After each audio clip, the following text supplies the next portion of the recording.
Okay, perfect.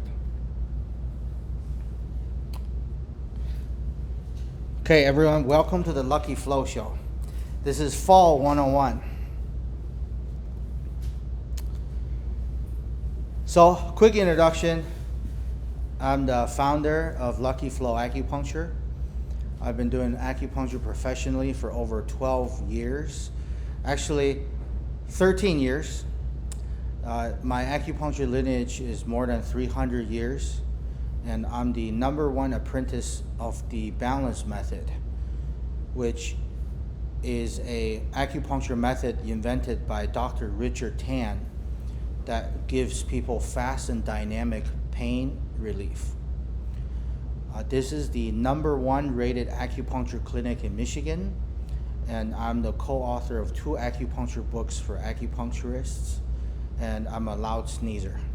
I'm very proud of the very last one because that's hard to replicate. Okay, so this is our mission here. This is what I believe. I think that there's nothing more American than declaring your own health independence and pursuit of true happiness. I think in the modern day, people talk about pursuit of happiness is loosely understood as pursuit for pleasure. But happiness is something deep. You gotta look deep within to feel that. It's this sense of state of balance and fulfillment. So hopefully in these efforts of teaching, I would like to bring ancient wisdom to the land of the West and redefine what it means to pursue happiness. So first question is, how does acupuncture differ from modern medicine? So acupuncture has to do with more physics related. So what's more important to us is relativity, temperature, timing, and pressure. Okay. Why is that? Well, let's first start with the basic assumptions of scientific method. Now, who knows what this means here? Okay. So this is Latin. Ceteris paribus means with everything else held constant. So science is the observation and hypothesis, then experiment about 2 or more factors at a time, holding everything else constant. But is life like that? Can you really hold 2 things independent of everything else and just observe 2 things? Right? Most likely not, because most of you have heard of butterfly effect, is that a butterfly spread its wings, fluttered in one right place at the right time in Asia, could cause a typhoon across the board, across the other side of the Atlantic Ocean. So we now have this understanding that not everything stays the same like that. Everything is constantly changing. And this is evidenced by this. Now, who knows what this is? This is our solar system. So the thing in the middle is the sun, and everything else around it are the 8 or 9 different planets that rotates around the sun. Now, the 3rd or 4th one here, there's a little blue one. I apologize, it's a little laggy here. Now, that's Earth. Now, in this short animation, it's 7 years. From here till this animation ends is 7 years. Now, for those of you that believe that Earth is flat, just imagine that the Earth is spinning the side facing you. Okay? That's a pun. So as I said, acupuncture is thousands of years old. So since 5,000 years ago, there's been recordings of acupuncture points. So nobody really knows who came up with acupuncture. It is said that the Orient or the Asians or Chinese, we've been blessed with the gift of medicine. And this is the medicine that I'm hoping to transmit through these teachings to the modern audience. So even back in the day, as we lived on Earth, when there's no light pollution, people start observing the planets, and they have a rough idea that we're not just, right, just we're in this fixed space and there's nothing else out there. Because stars were very fascinating back in the day. So is astrology. So if you've ever been to a Chinese restaurant, you'll notice these placemats. What zodiac are you? What zodiac are you, Latoya? Or have you ever done the 12 animals? Okay. All right. Do you want to indulge to see either your birthday or your husband's birthday year? Okay, I'm a dragon. You're a dragon. Okay. So yeah, so as you can see, every 12 years, this repeats, right? Every 12 years, this repeats. Okay. So the ancients have already figured out that there's a pattern, there's a cycle, there's a way about things that every 12 years things tend to be, the same things tend to recur, like history repeats itself every 12 years. Well, actually is every 60 years because it's every 12 years, then there is yin and yang cycles. So it's 120 years divided by 2, so 60 years. And this is actually why number 60 is on your watch. It's 60 seconds for a minute, right? 60 minutes for an hour, okay? Now, what is 60 days? Right, yeah. So then 60 months and then 60 years, right? So it all goes in cycles of 60. Now, for those of you that are interested in these, to dig deeper, I encourage you to research sacred geometry and sacred numbers. A lot of numbers repeat itself in the universe, and also repeat itself in geonomic geometry figures, where all the angles add up to different things. And these are, some say, designed by God or the Creator. But for all intents and purposes today, just know that these things exist, and this is a natural phenomenon. Time in months. Those of you that receive my newsletter, you know that, right? This is what we call a solar term. So what you're looking at here is 1 year. Okay? Now,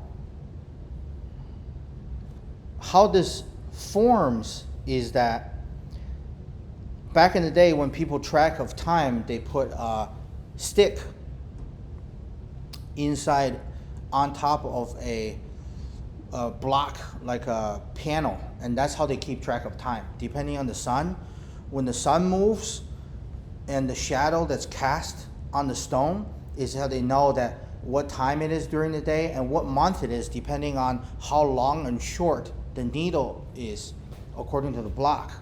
So as the sun changes throughout the year, this is the shadow in which it casts becomes longer and shorter. So if we summarize the whole year, we get the yin and yang symbol. And a lot of you that see this symbol all over the place, this is actually the Taoist symbol for yin and yang and balance. And this is originated by the shadow casted by the needle that's on the stone block, which is cast by the sun. And from this, we know the longer the shadow, the lesser the daylight is. So the longest day, the longest shadow would be winter solstice. Winter solstice is approximately about where Christmas is. Okay? Now, summer solstice is Cinco de Mayo, which is May 5th. Okay? So that's the shortest shadow. So then, in contrast, that's how we know, right, where we are, how much sun there is from the universe. Now, why is sunlight important to our health? Doesn't it give you vitamin D? Yeah, it gives you vitamin D, and also later we'll find that it actually has to do with the timing in your body. So this is the English translation here, right? Are you getting my newsletters on the solar terms? No, I'm not getting it. Sometimes I just got one about the way we should eat in fall. That's the only one I've received. Okay, so once you become a patient here, you start receiving a newsletter from me about every 2 weeks or 17 days. That's when things change.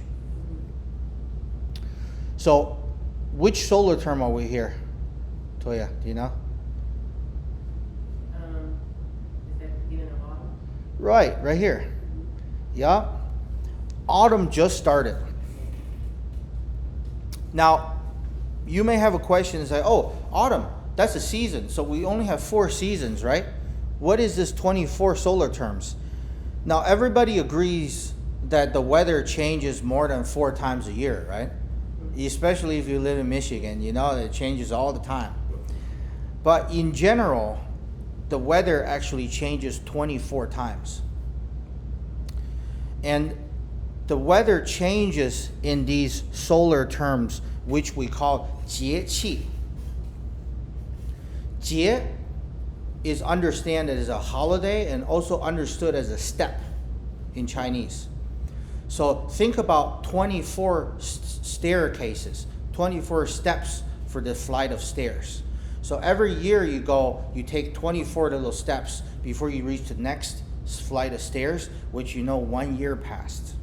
So each of these solar terms has a significance because from transitioning one step to the next, one needs to exert effort into crossing that step.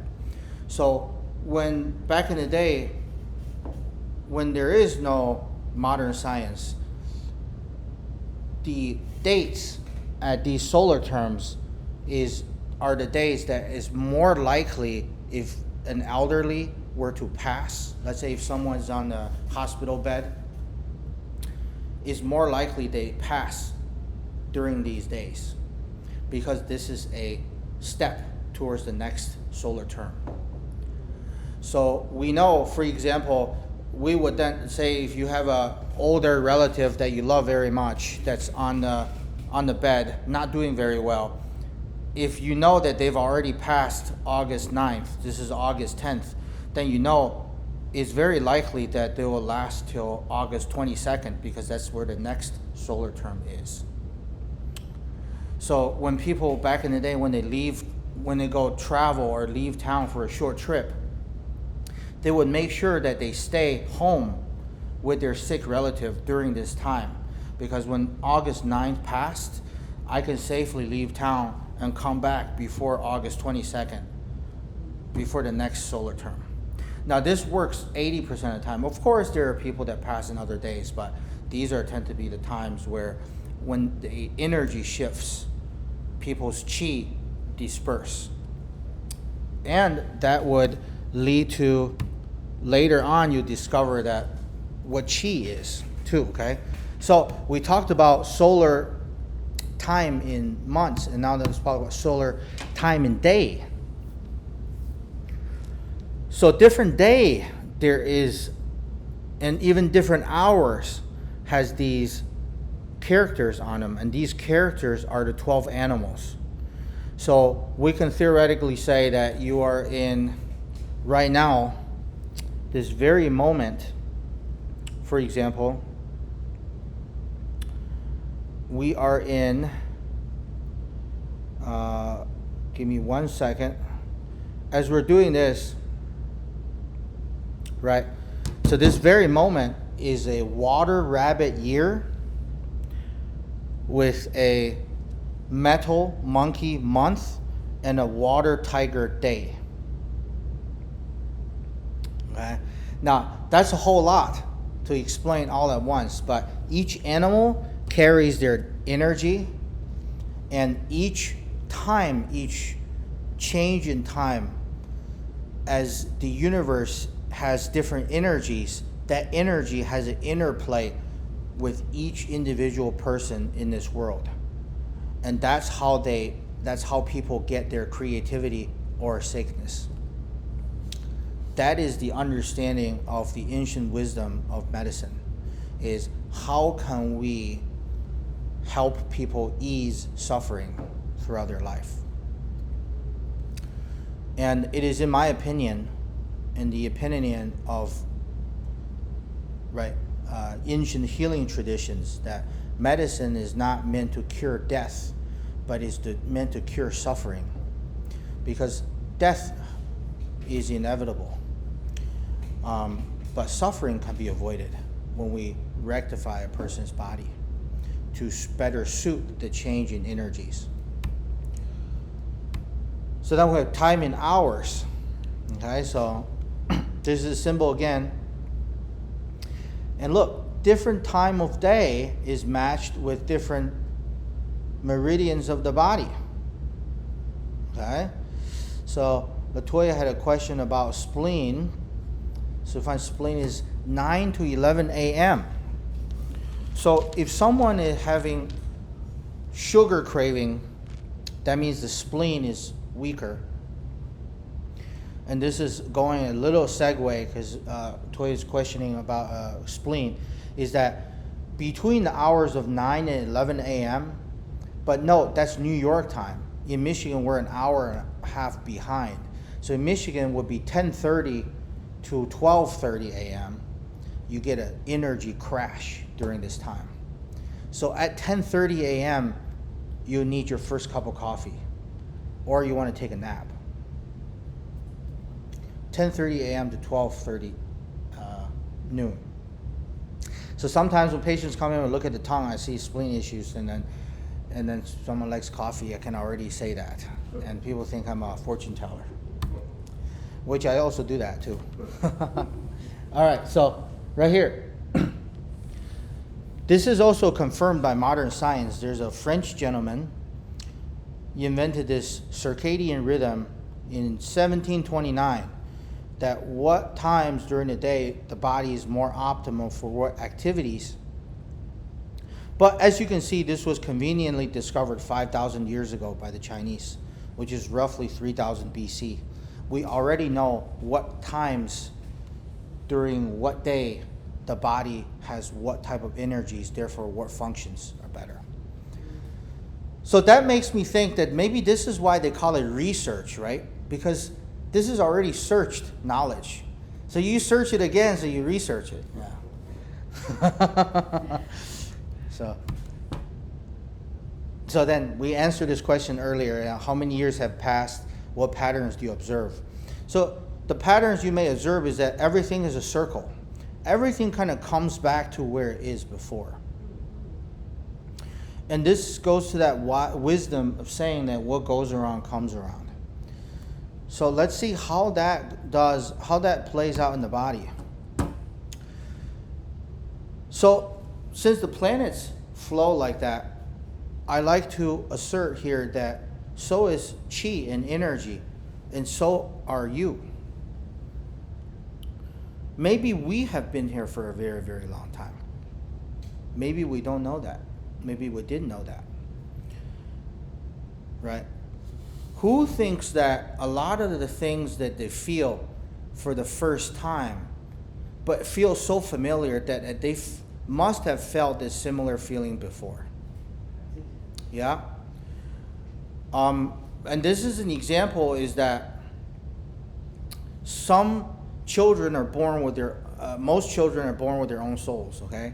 And a different kid like different things. And for those of you who don't have kids, you can have cats. If you have 2, 3 cats, different cats like different things. They just like what they like. And yes, you can give them acquired taste, but there are some things that they like more than others. So then why is that? So we talk about chi. Chi is what determines that. Chi is energy, is believed to be vital force, okay, of any living entity. In major religions, they say, the breath of creation, like God takes a breath and that created men, right? Even in the Chinese mythology, Indian mythology, that people are made with physical substance and also some kind of breath of creation, some kind of spirit, okay? So that is to be understood here as qi, this energy that we have. Okay. Now, if you are a very hardcore scientific person, you can kind of understand this as the electrons in the body. That's fine too, because really you're not touching any substance, it's the electrons that touch each other. So then you can understand that we interact with each other, it's our energy that interact with each other. So what does qi do? Would you mind reading, Latoya? I can't see that. I don't have glasses. Oh, really? Okay. Actually, what does Chi do for you? Let me read it then. So thank you for letting me know that. Okay. So it's first is movement.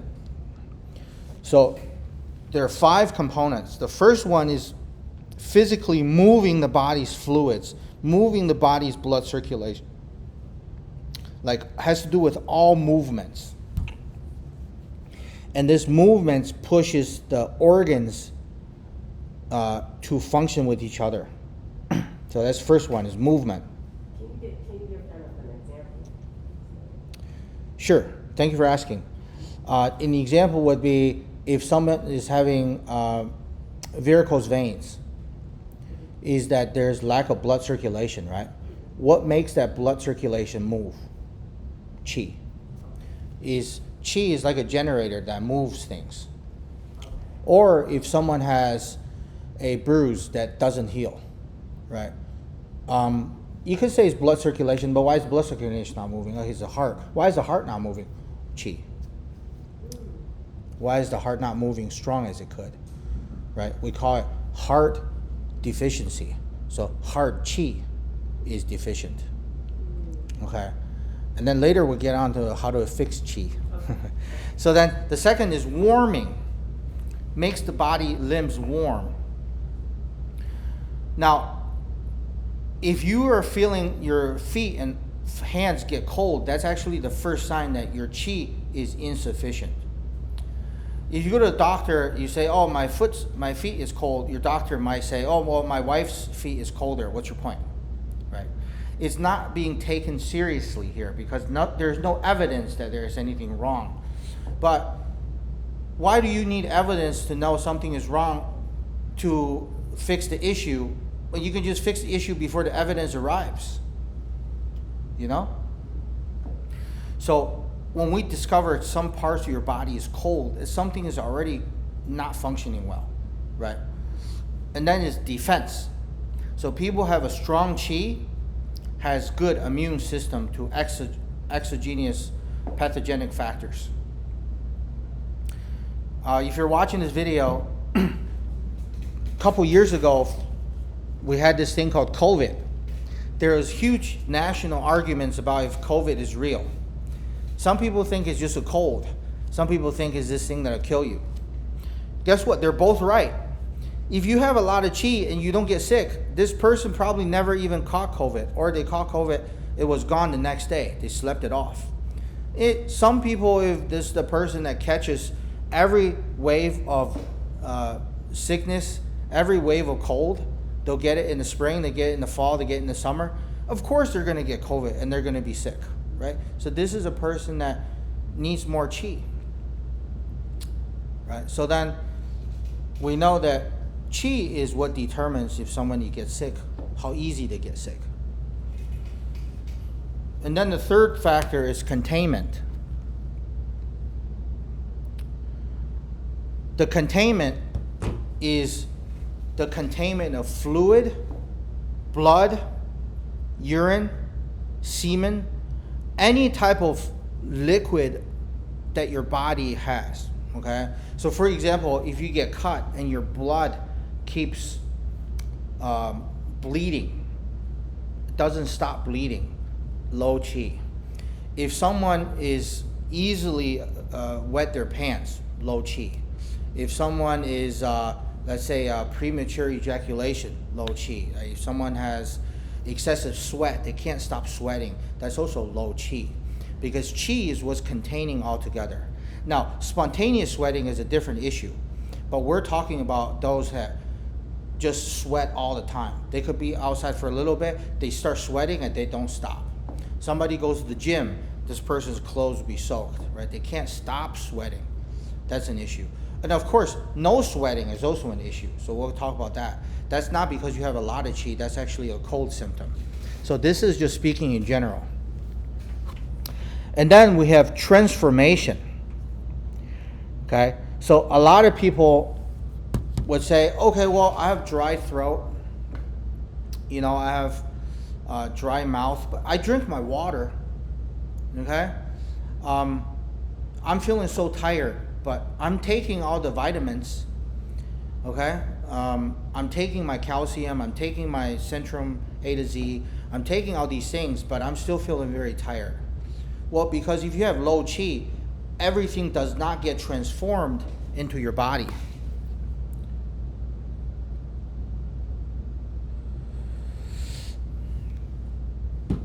And that's why.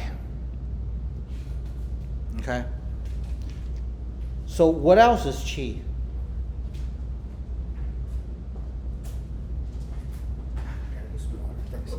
What else is qi? So qi is the breath of creation.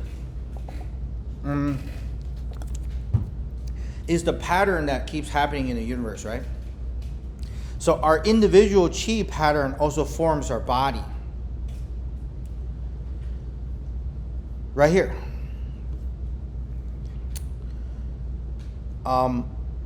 This is slightly a segue for those that are interested or have a background in astrology.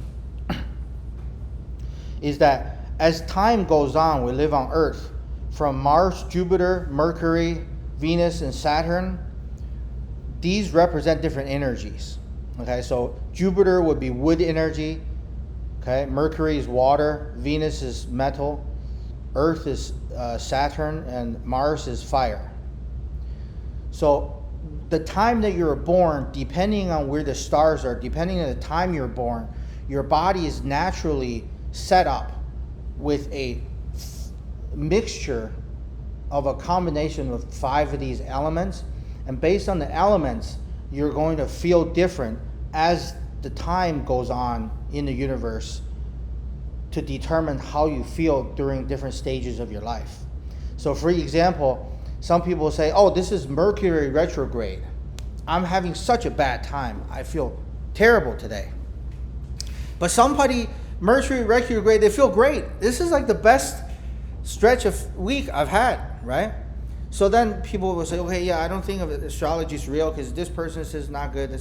I feel good. This is, self-manifest, prophecy or whatever.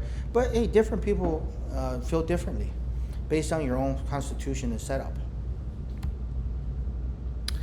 And this is the qi frequency and pattern. Can you read all these texts right here? I can see you want me to start at the top? Okay, gotcha. Do you want to sit a little closer, Yeah. Toya? Let me have you sit a little closer. I didn't know. That's all right. Oh, yeah. Okay, good. CEO, Yeah. general manager, Right. manager, Right. assistant manager, employee, intern, and freelancer. Yeah. So this is one of my favorite memes, is that different cat, right? So this CEO cat is a mean cat. Look at him, right? This general manager is very skeptical. The manager doesn't really care much, is doing his job, and right, so on and so forth. So this is qi. Different people carry different energies and frequencies. And it's also safe to generalize how each person's body behaves. Is that how you behave externally has everything to do with how you process everything internally. Okay? So now we come to the lung here.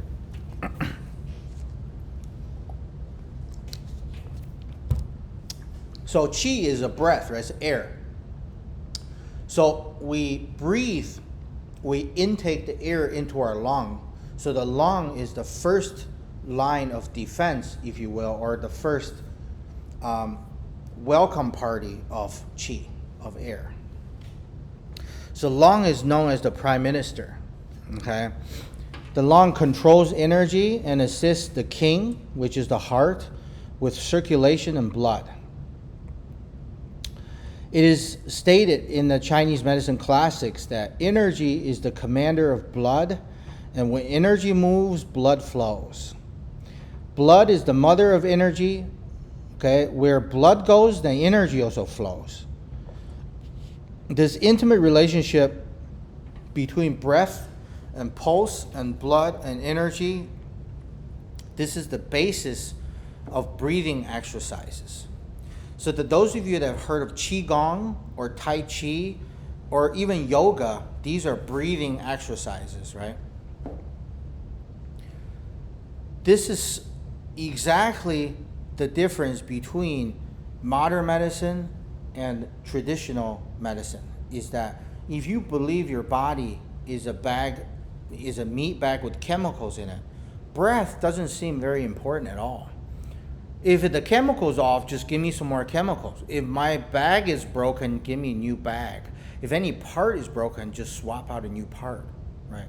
But if you believe the body is a frequency, then how you breathe is how you generate your energy and how you generate your frequency. So breathing is the utmost important of who you are and how you recover and how you frequent as you are frequenting your life, because we are but frequencies. Is that pretty obvious? So the breath controls this, this is a little bit of science here. The breath controls to the cellular level of respiration. Now, shallow, irregular breathing is therefore a major cause of low vitality and insufficient metabolism. Okay, the lung controls the skin, which breaths via opening, closing of pores, also responsible for adjusting body temperature and perspiration and shivering. The skin is where the radiant energy resists, it emanates, and is the first line of defense to other environmental energy such as cold or hot. Okay, flu and the common cold are caused by impairment of radiant skin energy capacity to resist external invasion. Symptoms, diseases usually settle in lungs and bronchial tract. Okay, and pale skin and poor circulation are common indicators of weak lungs. The nose and external aperture of lungs is a gate of breath. Clogged, runny nose is another indicator of ailments in the lungs.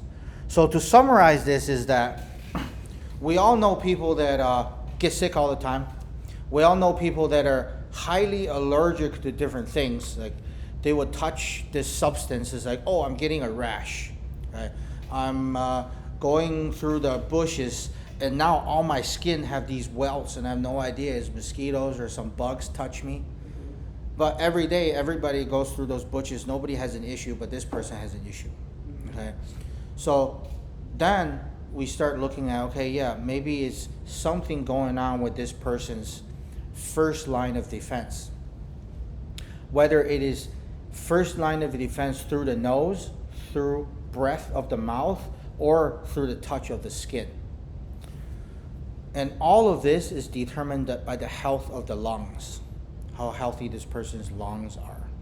And the person that's severely allergic to all these things, most likely this person has a short breath.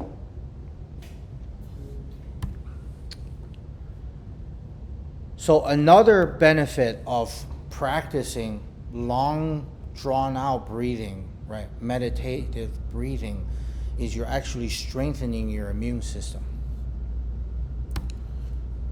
Yes, Toya.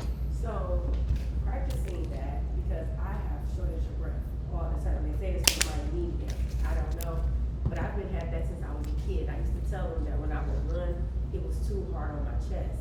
But as I'm getting older, I understand that it's got a lot to do with what's going on inside. So I have a hard time catching my breath a lot. Like even if I'm laying down, I could just, but I don't catch colds and stuff. Great question.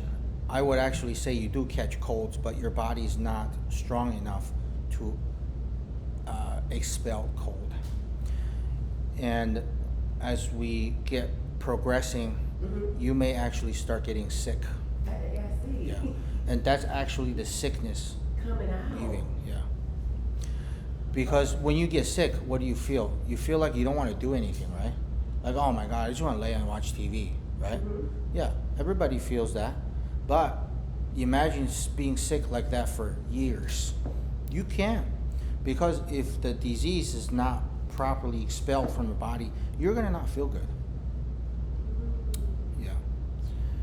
But that's about to change, all right? Because you're getting acupuncture. All right. So we talked about the lung as the prime minister, okay? So prime minister is the responsible for reestablishing the foundation of qi for the entire body. And this is where it gets a little bit beyond, okay? This is beyond acupuncture or beyond medicine currently, is that lungs house one of the 7 souls. They're called the Po, which is responsible for self-protection and self-perseverance. The lungs' positive psycho-emotional attributes are righteousness, dignity, integrity, high self-esteem. The negative attributes are disappointment, sadness, grief, despair, anxiety, shame, sorrow. Okay, so the lungs feeling good, you experience the positive. The lung doesn't feel good, you experience the other the spectrum. Now, I may have caught some of your attention by saying that the lung hardness is one of the souls or one of the spirits. So what is that? Let's explore that. The pole spirit, this is where we get a little bit beyond what you can see, is that there are different spirits harnessed in different parts of your bodies, the 5 major organs: the heart, the spleen, the lung, the liver, and then the kidney. Okay? So really quick, just to for those of you that weren't in my other classes, the liver, okay, harnesses the spirit that gives a person resolution. So decision making. The heart houses intuition. If a person has healthy heart, has a good sixth sense, a good knack to have this feeling, a good feeling about things. Okay? And then the kidney houses willpower. Okay? So the willpower to do everything through and through. And then the spleen harnesses E, which is your ability to understand, your ability to sort through information. And people that have issues with that is what they call ADHD. They have a hard time focusing. The lungs is what we're talking about today. The pole spirit is this instinct for survival and self-perseverance. Okay? So that's number 1 here, is that the pole spirit is related to your instincts for survival, your instincts to look at things and assess the situation. The situation is safe, the situation is dangerous, if this is a good idea or not, is it going to cause issues for my own survival and perseverance. Okay? And also this is kind of it's almost like an animalistic instinct too, for also urges and primal needs, right, such as eating, sleeping, and reproduction. Also, the pole is also related to the cycle of life and death. Okay, is that when a person dies, their 5 spirits leaves their body and is looking to reincarnate somewhere else. That is the theory. Okay. So also dreams and emotions. Okay. So someone has pole spirit, this pole PO spirit imbalance. In dreams, they'll experience intense emotions. Okay. And balancing the pole spirit is one aspect of what we do here in acupuncture, which that spirit could be balanced, better managed by better exercise, diet, sleep, relaxation, and also acupuncture.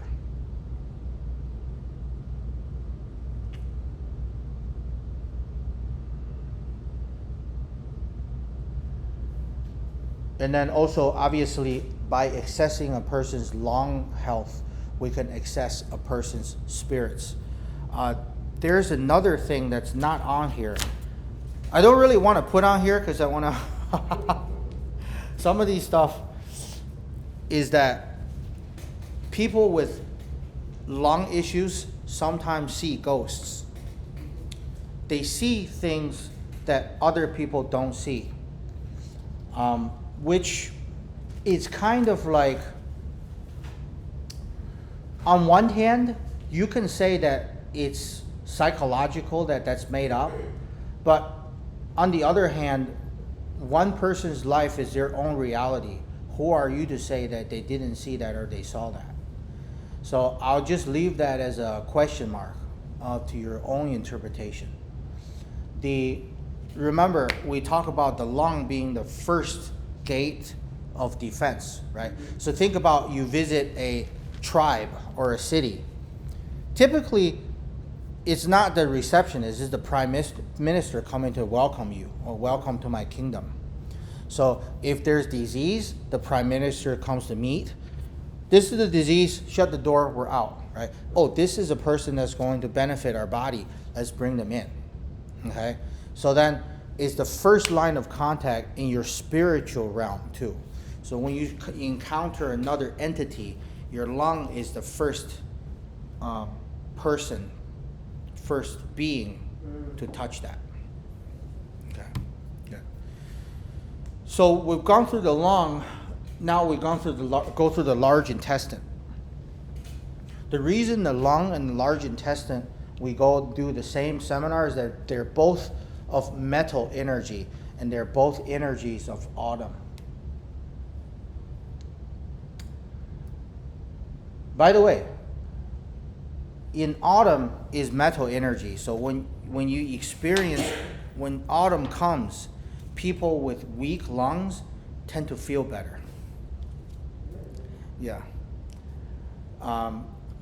Because it kind of balances out.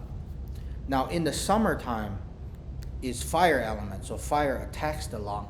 So typically, people with lung issues in the summertime, they have a hard time with summer. Typically, okay? So, large intestine is called a minister of transportation. It controls transportation of digestive wastes from liquid to solid. Transports solid and onwards and excrete through the rectum. It plays a major role in balance, purity, body fluids, assist the lung in controlling skin pores and perspiration. So a way you can understand this is that once your body, your stomach digests food, it goes to your small intestine absorbs the nutrients, and then it goes to your lungs. This will all explain later. Goes to the large intestine, and then the large intestine's job is to deal with all this hodgepodge of food, water, undigested, digested. It pulls out all the water and makes everything form to go to waste. All the water it pulls out, it heats it up, and the water vapor in between your body nourishes the lungs. So if a person's having irritable bowels, most likely it comes with a dry cough too. Because irritable bowels was loose stools, that means the large intestine is not able to pull water from the stool to clean it by heating it up and pushing it right back to the lung. So the lungs are going to be dry. So when people come in and say they lose stools, I look at their tongue and have lung issues, you also have dry cough. I already know that. So coupled with lung and by metal energy, the large intestine depends on lungs movement to expand and contract the diaphragm, which works like a pump to give force to involuntary regulation of abdominal pressure, which then return helps the large intestine in absorbing water. So they go hand in hand. Okay? So the large intestine relationship to the lung makes it equally affect emotions of sadness, grief, worry, energetic imbalance in the large intestine result in physical weakness. So emotional introversion accompanied by feelings of depression, irritability, discouragement, stress, apathy, strong emotions of fear, panic can also affect the stool, and also worst case spontaneous defecation. So I want to challenge you to think about your body as a whole, right? So imagine someone has constipation. So what? Their body's unwilling to let go of poop, right? So what if this person is just having a hard time letting go? Yeah. So we encourage what's called a abstract thinking. That's called a so you get inferences, right? So for example, you have a hard time letting go of poop. Poop is poison and something your body don't need. How about your mind? If a person is having constipation, I already know this person is having issues with letting go of things that are bad for them in their life. So this is why treating someone's issue of constipation has to be a whole body effort. Because if you just give this person laxative, or you give this person, let's say magnesium, it doesn't actually change the fact that they have an issue with letting go. In some ways, you're bailing them out on their physical issue of that. You didn't change your mind. That means if you stop the medication or external aid, they're going to go back to doing. And you only can take it for so long, because I take it. Yep. And it's not working. Right. So then, this is a joke that's made by my acupuncture teacher, and he said, you know, if acupuncture doesn't work out, he said he wants to be a detective. And he said he wants to solve murder mysteries, and he would look at the prisoner's stool. If the prisoner's stool is hard and formed, he did it because he didn't feel anything bad about this this thing. If the prisoner is feeling sadness, that means he feels bad about this this person dying. That means this person's innocent. If the stool is healthy, that means that this person is having no remorse in the situation. So that's a quick little joke there if you find that funny. Yeah. So this is what we kind of touched on before, is that this is a visual image where the digestion comes in here, okay? Stomach, and then also bile and stuff excretes from the gallbladder into here to help you digest fats. Goes in here to the small intestine. The small intestine absorbs the nutrients, and the nutrients gives your body energy. And all the waste then pushes into the large intestine, but then your body is more efficient than that. It recycles it one more time to make sure all the water is taken out of it, because water is very important to us. And the water gets heated up by the small intestine, like water vapor, back to the lungs, so your lungs are moistened. So if someone has dry mouth, that also means that the stool is too wet. Because the stool is dry and it's properly absorbed water, the mucus and everything should be moistened, shouldn't be dry. So both the lung and the large intestine is in charge of nose, skin, body hair, and mucus. So the lung is in charge of accepting the pure fluids from large intestine because it's the water vapor going up, and that circulates and forms protective qi, which is called wei qi. Now, for those of you that wants to see this wei qi as a abstract way of thinking, is that you can see it as a shield.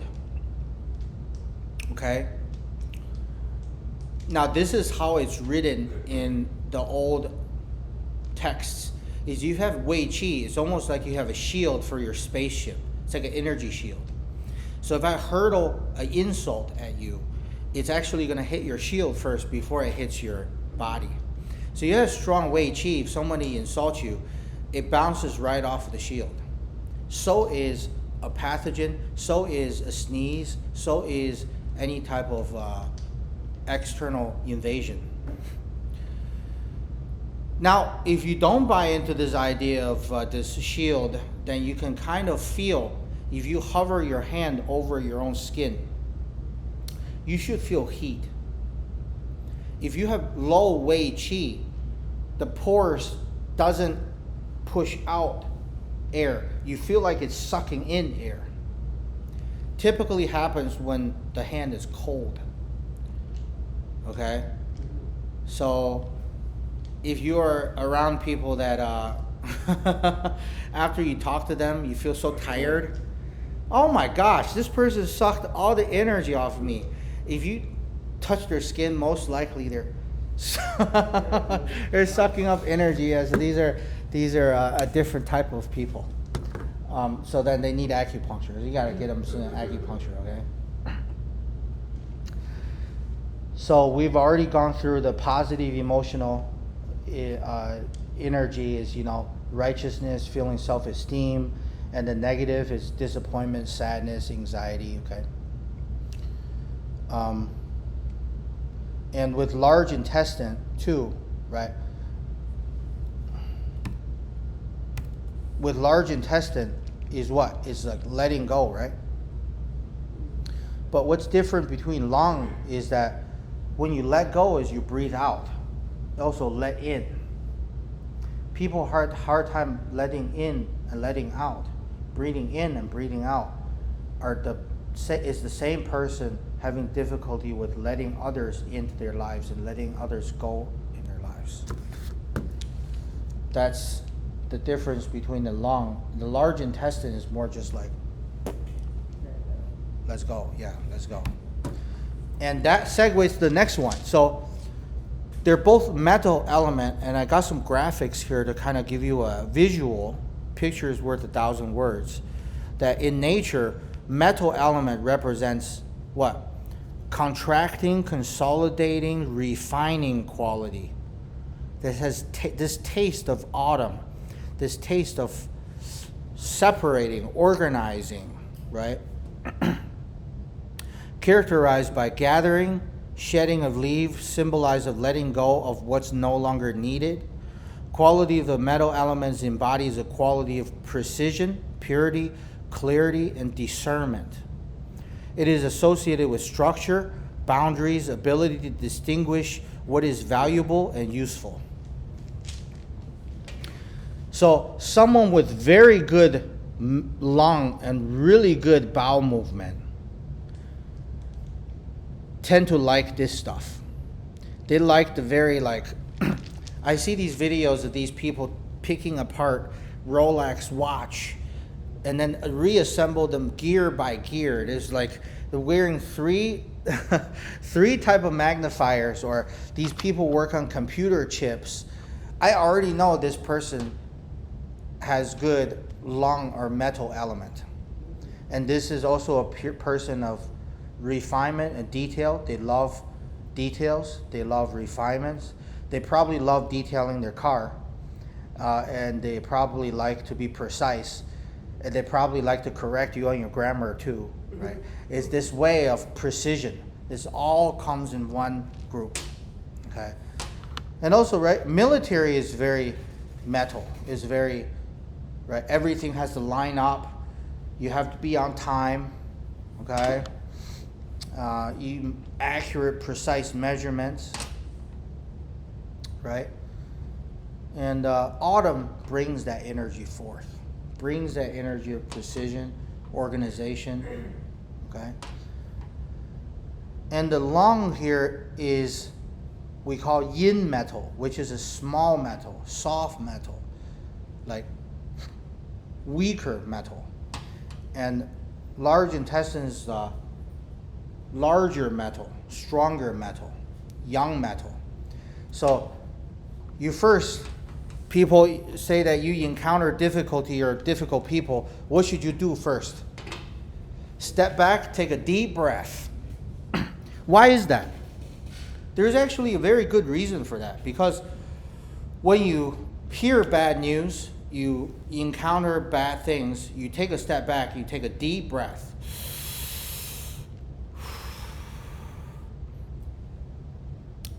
Abstractly, you've summoned this knife, right, that can help you discern reality. Is this beneficial or not? Should I cut this from my thinking, or should I invite? Right? Remember, mental element, organization, discerning right and wrong, setting boundaries, right? And then you take a deep breath, right? And then you can determine, okay, now I know what to do, right? And then what large intestine is this axe. Okay, if the knife doesn't work, hit him with the axe. Okay, so then we have a lot of these different things. Let's say a patient after acupuncture, a lot of them likes to go to the bathroom. That's why our bathroom's so nice, is that you then release bowel movement. And we say, right, it's detoxing. It's more than that. It's actually, while you're letting go of your bowels, with symbol, okay, symbolically you're letting go of things that you held onto in your mind too.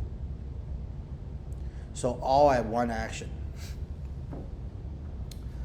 And in the beginning too, is that if someone has a lot of water retention, they go to the bathroom, they'll feel like they're releasing water. It's not even loose stools. It's actually they're releasing a lot of different things from their body. Mind, body, and spirit.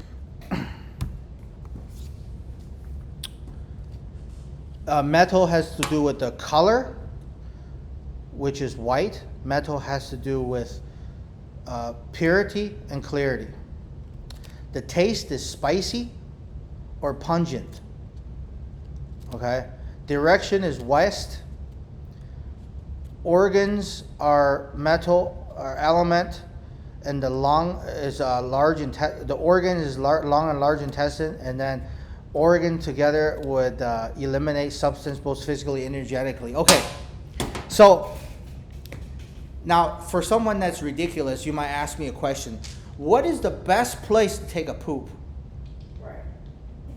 Right? So if you go out west to the Grand Canyons, you sit on a mountain that is red. You know why some mountains out west is red? Because there's iron minerals. That's why all the mountain is made from earth and metal, right?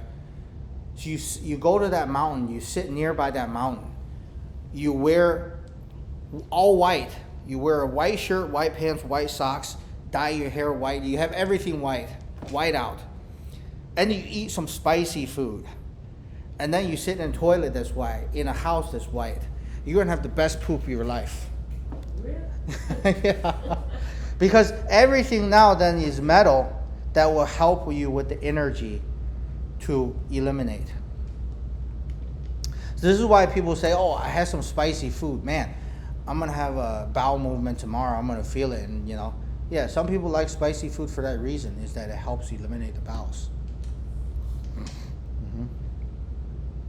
And also, why mint, right? So some people that do essential oils know that mint helps with clearing the sinuses, right?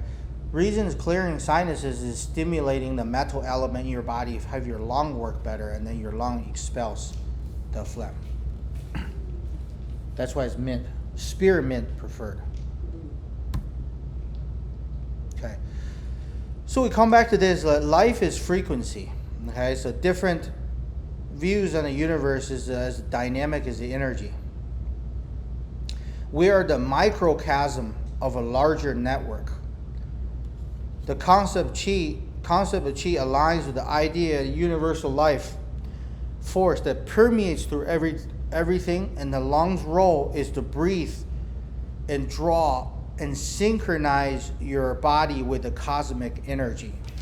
So when people get acupuncture, they're actually, some people feel the energy flow. They're actually realigning their body with the universal energy. Okay?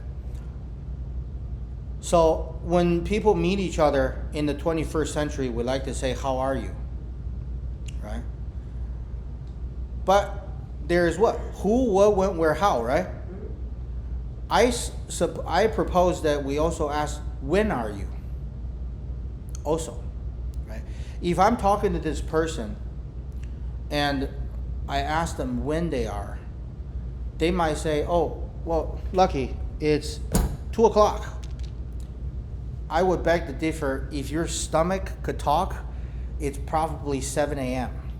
Because if this person doesn't eat their first meal until noon, then they just woke up. So even though to their mind is 2 p.m., to their stomach is 7 a.m., if they didn't sleep last night, to their liver, this is probably nighttime. So their liver is not awake. And that's also circadian rhythm. Is when we correct your rhythm, we want to correct all your body's rhythm to align in one. A lot of people have chronic fatigue or tiredness throughout the day.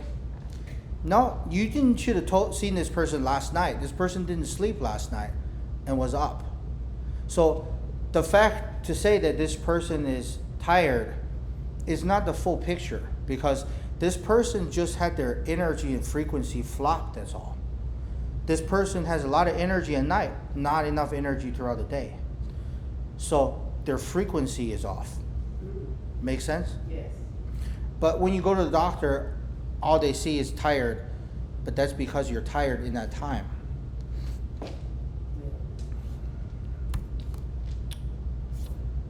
So I like to show this slide just to say that, right? These different cats have different energy flow also. Okay? So my employees that work for me, I actually have them, encourage them to sleep regularly. As some places, some jobs that people work is that they stay up all night and then they wake up in the morning, they drink Red Bull, try to truck through the day. But that actually perpetuates an energy that is not helpful in your self-growth. Right? So then what we want is to help you develop, grow professionally, also personally. So let's put this all together. I've gone through this in other talks, but this is how your body works, the whole picture. So let's start with the liver. The liver produces fire.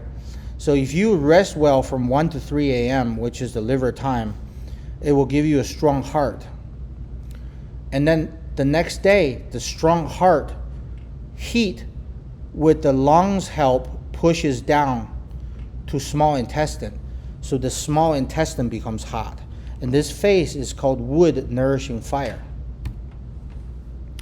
Because the small intestine, the heart is hot, and you have healthy lungs, you have enough chi to push the heat into your legs, feet, and hands. And because you have heat in the small intestine, you can now successfully heat up the large intestine to have water evaporate into the lung, which then helps the heart, again, pushing heat down to the small intestine. And this process is completed in 24 hours, therefore producing healthy saliva and sweat. Now, because your small intestine is hot, which is because your heart and lungs are healthy, now the bladder that is next to your small intestine can then recycle the urine one more time. So then that nourishes the liver, which then the liver then nourishes the heart to help this cycle. This is called water nourishing wood, nourishing fire. If the small intestine is cold, the bladder will shrink. That causes frequent urination. And the urine would be more watery, more clear. Now, with kidney in the mix, because, right, the lungs access water once it's used, goes into the kidney, and then the kidneys access water, goes back to the bladder again, and then the urine comes out. So then it cleans this whole process, because you have healthy bowels, healthy bowel movements that nourishes the lung, which then cleans the kidney, which the kidneys clean so you don't get kidney stones, then detoxes the kidney, then that's how you have good kidney health. So then we add bladder into here, is that if you have a healthy heart, it triggers your gallbladder to have healthy bile, which then helps heat up the small intestine even more by helping you digest fats. And also, it could help turn the toxic stuff from the liver down here so that you get less angry. And then we add the spleen into the mix. The spleen is like the manager, helps to move the energy and nutrients to different parts of the body. If you have a healthy spleen, you have healthy muscles in your body. If you have a healthy stomach, you have healthy digestion. Obviously, you'll be able to digest quicker, better metabolism. And if you have a healthy stomach, you have healthy lips. That means your lips will be red. Okay, so ladies wear red lipsticks is actually to show their fertility by showing their strong digestion.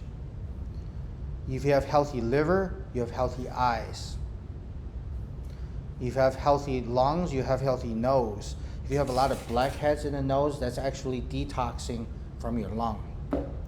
If you have healthy lungs, also healthy skin and body hair. And if you have healthy kidneys, you have healthy hair.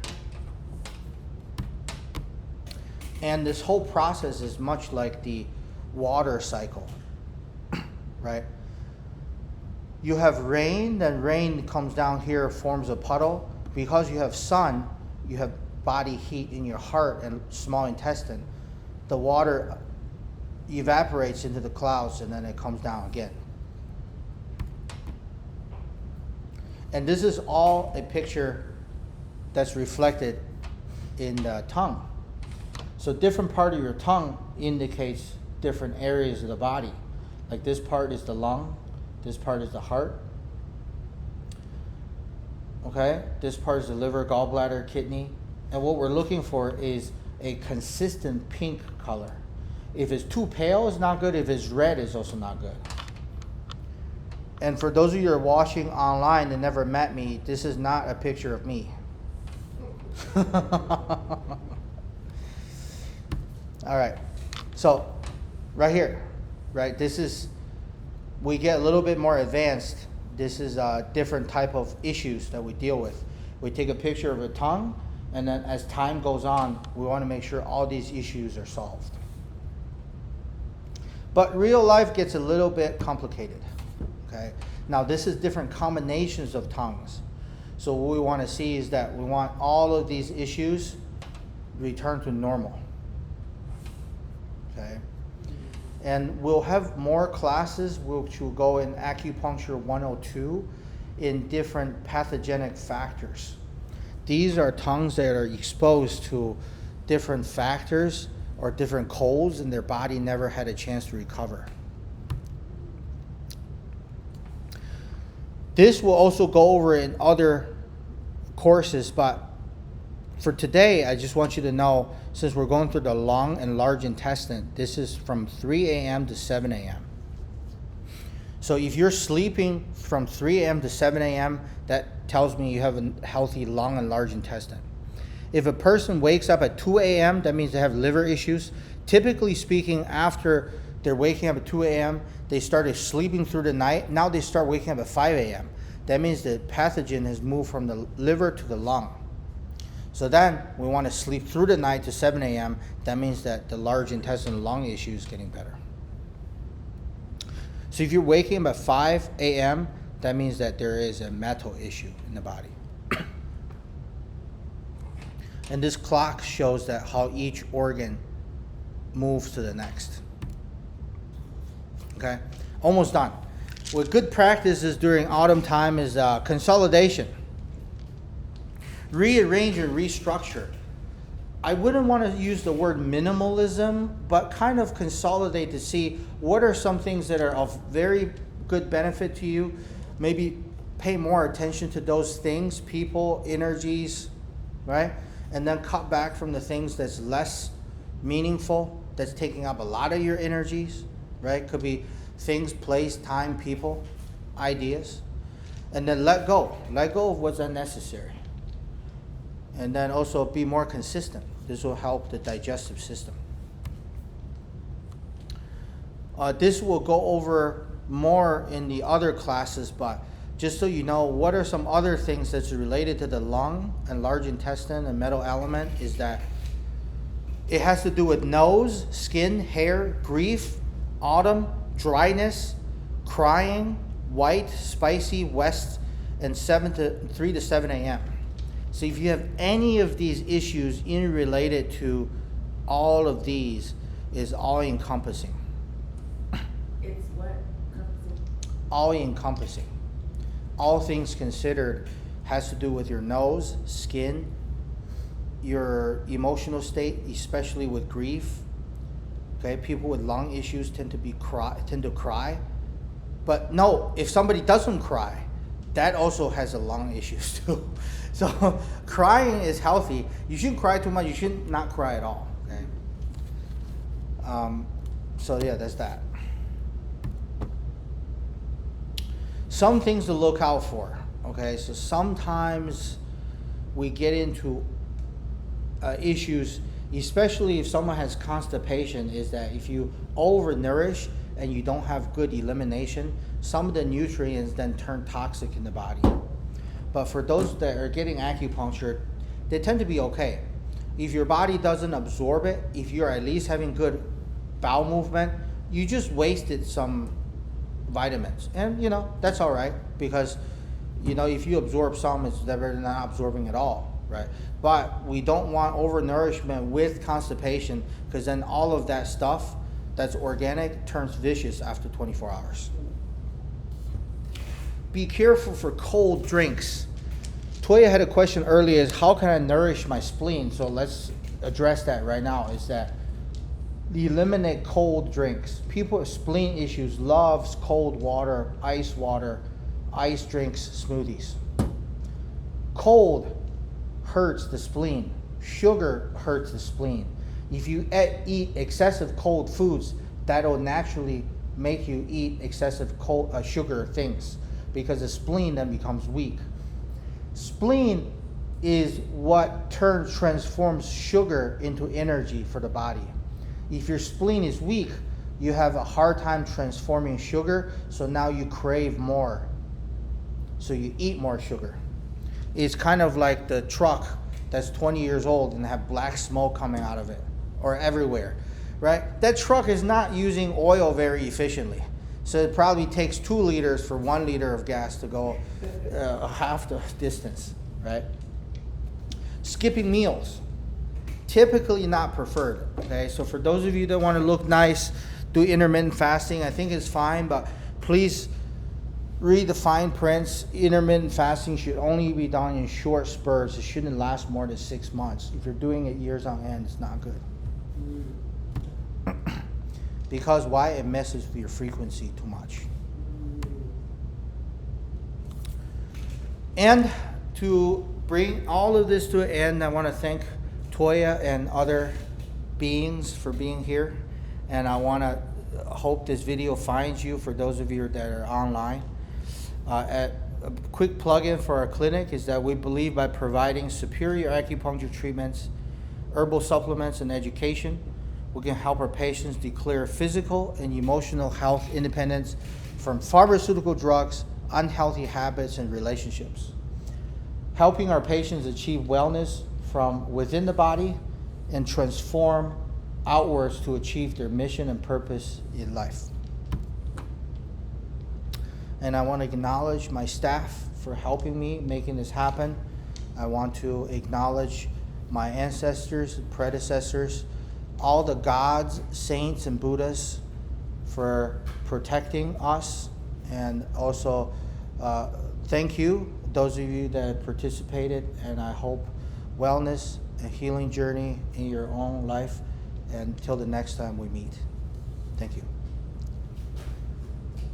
Thank you.